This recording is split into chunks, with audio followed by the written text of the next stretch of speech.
Alright, what's going on everybody? Welcome back to another video here on the channel, and today we're going to be talking about the entire Alex Jones situation. I don't know if you guys have been paying attention to the Alex Jones trial or if you heard any of the news about it, but it's a pretty insane situation, not only because of what actually happened, the entire backstory behind this whole trial, but simply because of what unfolded in the courtroom yesterday, how much money is actually being given to people who were affected by this. Just everything around it is pretty crazy, man. Like, there's just not anything really, it seems, normal about this situation. Like, from the story of what happened to the amount of money given out to the plaintiffs in this court case to pretty much everything, it's just like a very unnatural kind of one-off thing, right? Because from what I understand, there's no legal precedent that really kind of like follows this up. At least from my knowledge, no one has ever been sued for damn near $1 billion for spreading misinformation or like promoting conspiracy theories or anything like that. I don't know, maybe I'm wrong about that, but I've just never heard of anything like this. I've never heard of a court case going like this. I've never heard of even really a situation like this unfolding. I mean, from what Alex Jones was allegedly doing and everything, it's just a very nutty situation. So I want to go ahead and give you guys the backstory to what exactly led to this whole case, because now Alex Jones is on the bill for about $1 billion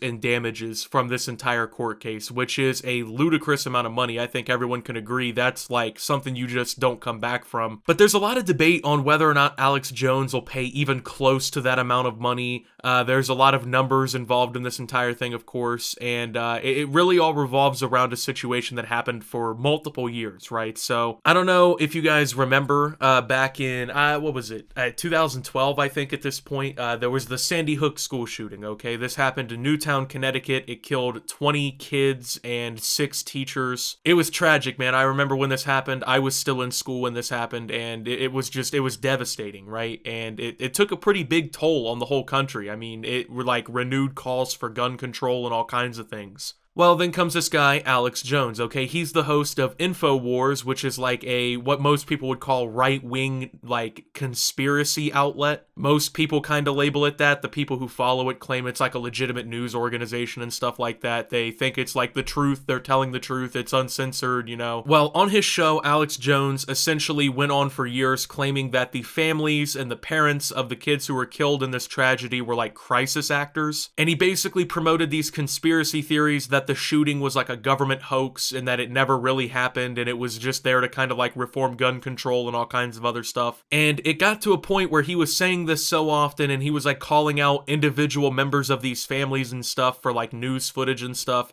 that it led to these families ending up getting harassed by Alex Jones fans, right? They were like calling these people, like giving them death threats, just doing horrible shit, right? Just like stuff that you shouldn't do to anybody. And it was just, you know, going on for years. Well, that's kind of what this lawsuit's all about. These people, you know, or the plaintiffs in this case, they are essentially saying that Alex Jones ruined their lives in a way and caused a lot of damage to their families and caused them a lot of emotional distress. And that's what this whole case was about. Now, Alex Jones is now basically on the line for $1 billion to these families, and there's a lot of questions about what's going to happen next. So, the families of 8 Sandy Hook shooting victims on Wednesday won nearly $1 billion in damages from the InfoWars fabulist Alex Jones, a devastating blow against his empire and a message from the jury that his lies and those of his followers have crippling consequences. Mr. Jones, who for years said the 2012 Sandy Hook shooting that killed 20 first graders and 6 educators in Newtown, Connecticut was a government hoax, now faces financial ruin, but it is unclear how much money the families will ultimately collect. The families and their lawyers sat in stunned silence as the court clerk read one by one the sums awarded to each of 15 plaintiffs in the case. After court was adjourned, they hugged one another quietly, weeping. The largest award went to Robbie Parker, who received $120 million. For years on his InfoWars show and website, Mr. Jones singled out Mr. Parker, whose daughter Emily died at Sandy Hook, as an actor whose televised tribute to Emily a day after her death was, quote, disgusting. Mr. Parker, who has endured online abuse, harassment, and death threats since, formed the centerpiece of the Connecticut case. Quote, every day in that courtroom we got up on the stand and we told the truth, he said. Quote, telling the truth shouldn't be so hard and it shouldn't be so scary. Mr. Parker added in a nod to Mr. Jones's followers, quote, for anybody that still chooses to listen to that man, just ask yourself, what has he ever given you? So, alright, $1 billion in damages. To my knowledge, this hasn't happened before, any sort of court case like this. I mean, even just thinking about other things, like I read online that the most money that was ever fined to the bankers that caused the 2008 financial crisis was like $62.5 million. Like, people who cause legitimate disasters to pretty much everybody, right, got not even a tenth of the amount of financial punishment that Alex Jones got. And I'm not here defending what Alex Jones did, because personally, I don't watch Alex Jones. I don't agree with what the guy has to say. I think that him calling the Sandy Hook families, you know, crisis actors and stuff like that was pretty screwed up, and it was also untrue. At the end of the day, I don't think that giving him $1 billion worth of financial damages to sift through really does anything, you know? I mean, yeah, it gives money to these families that have suffered, like, harassment and stuff, but can he really even pay this amount of money? Like, how many people on Earth can really pay, like, $1 billion in damages, you know? Like, there's a handful of billionaires, maybe, that could afford that out of pocket, but, like, that would just financially devastate pretty much anyone, and I get that was kind of the point, but, like, as someone just kind of observing all of this, like, are these families even really gonna get this money? You know what I mean? Like, is this guy even gonna get $120 million for everything that happened to him?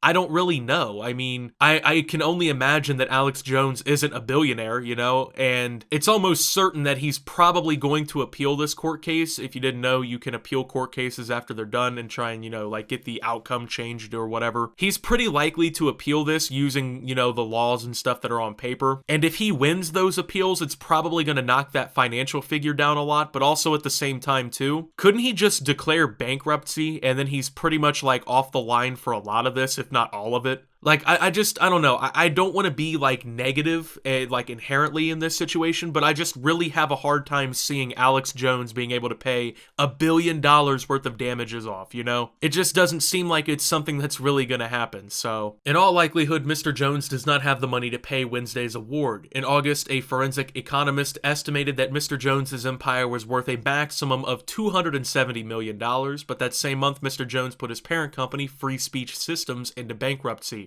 Mr. Jones claimed that a debt of $54 million owed to a company he controls had made him insolvent. But Mr. Jones' annual revenues had topped $50 million in recent years from hawking diet supplements, survivalist gear, and gun paraphernalia on his broadcasts. He has also used the Connecticut trial as well as a trial this past summer in Texas in which he was ordered to pay two Sandy Hook parents about $50 million to solicit donations to his legal fund and boost his product sales. The Sandy Hook families have challenged the bankruptcy in court, saying the filing is an effort to avoid paying what are mounting damages awards. Mr. Jones, unrepentant, live-streamed the jury's verdict on Wednesday on his InfoWars show. They covered up what really happened and now I'm the devil, he said. I'm actually proud to be under this level of attack. So at this point, yeah, there's a lot of questions around whether or not he's even going to be able to afford this. And even if he is making $50 million a year, you know, selling shit on his show, that isn't going to be enough to pay. I mean, just like off the top of the head, that's 20 years that he has to do that in order to even pay them back, right? And that's before taxes and everything else, right? So I don't know. I don't see a way where he's going to be able to pay this amount of damage. Like, it feels like a lot of this is going to be largely symbolic, you know, to show like, hey, if you spread this kind of shit on your show or whatever, you can be held legally liable and you could be ending up getting fucked financially, right? I don't know if he's going to be able to pay it. I don't know if they're going to expect him to pay it. I have no idea how that's going to work. I assume he's going to do whatever he can to not pay it. That just seems like what's going to happen. So I feel like there's going to be a lot more legal battles about this going on down the road, and this probably isn't the end of everything as it stands here, but still something I wanted to cover here on the channel. So with that being said, thank you guys for watching. If you did enjoy, make sure to leave a like, subscribe if you're brand new around here on the channel, follow me over on Twitter and Twitch at @SubToOptimus. Make sure to check out Shoptimus down below. And until my next video, guys, this is Optimus, well, talking about Alex Jones